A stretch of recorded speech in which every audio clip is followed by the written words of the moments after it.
And I tried hard to be proud of my service, but all I could feel was shame. And racism could no longer mask the reality of the occupation. These were people, these were human beings. I've since been plagued by guilt anytime I see an elderly man, like the one who couldn't walk, who we rolled onto a stretcher and told the Iraqi police to take him away. I feel guilt anytime I see a mother with her children, like the one who cried hysterically and screamed that we are worse than Saddam as we forced her from her home. I feel guilt anytime I see a young girl, like the one I grabbed by the arm and dragged into the street.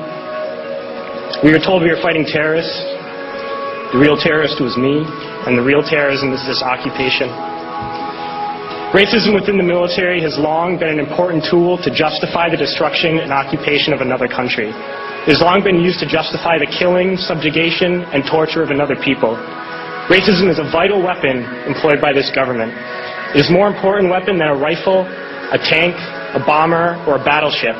It is more destructive than an artillery shell, or a bunker buster, or a Tomahawk missile.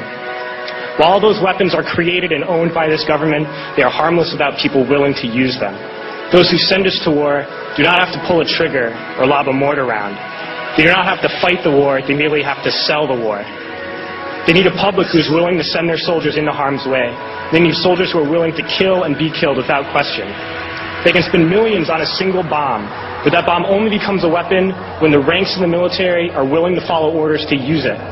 They can send every last soldier anywhere on earth, but there will only be a war if soldiers are willing to fight.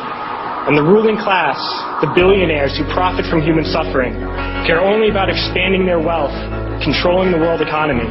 Understand that their power lies only in their ability to convince us that war, oppression, and exploitation is in our interest. They understand that their wealth is dependent on their ability to convince the working class to die to control the market of another country. And convincing us to kill and die is based on their ability to make us think that we are somehow superior. Soldiers, sailors, Marines, airmen have nothing to gain from this occupation. The vast majority of people living in the U.S. have nothing to gain from this occupation. In fact, not only do we have nothing to gain, but we suffer more because of it. We lose limbs, endure trauma, and give our lives. Our families have to watch flag-draped coffins lowered into the earth. Millions in this country without health care, jobs, or access to education must watch this government squander over $450 million a day on this occupation.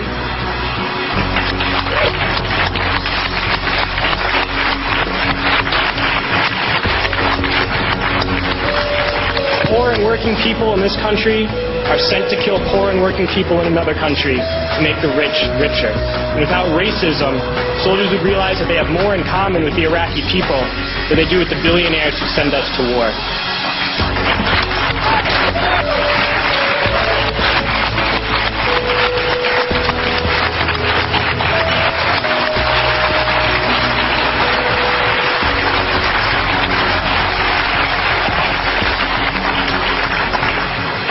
I threw families onto the street in Iraq, only to come home and find families thrown onto the street in this country, in this tragic and unnecessary foreclosure crisis. We need to wake up and realize that our real enemies are not in some distant land. They're not people whose names we don't know and cultures we don't understand. The enemy is people we know very well and people we can identify. The enemy is a system that wages war when it's profitable. The enemy is the CEOs who lay us off from our jobs when it's profitable. It's the insurance companies who deny us health care when it's profitable.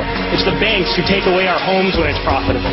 Our enemy is not 5,000 miles away. They are right here at home. If we organize and fight with our sisters and brothers, we can stop this war, we can stop this government, and we can create a better world.